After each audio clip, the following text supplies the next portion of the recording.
ఈరోజు ఆదివారం గ్రహరాజు అయినటువంటి రవి యొక్క సంపూర్ణ పరిపాలన ఉంటుంది.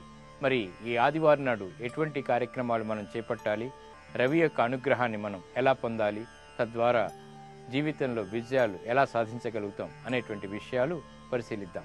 ఆదివారానికి రవిగ్రహం అధిపతి.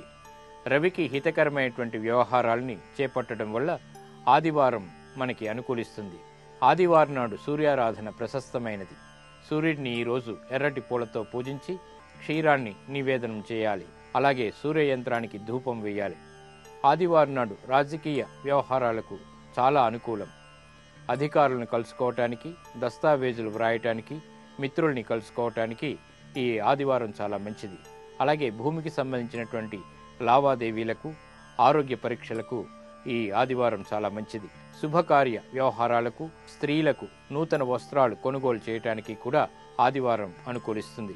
ఆదివారం ఎర్రటి దుస్తుల్ని ధరించడం ద్వారా కూడా సూర్యుడి యొక్క అనుగ్రహం ఏర్పడుతుంది. ఆదిత్య హృదయ పఠనం ఆదివారం నాడు చేసినట్టయితే ఆయురారోగ్యాలని, అభివృద్ధిని కలిగిస్తుంది.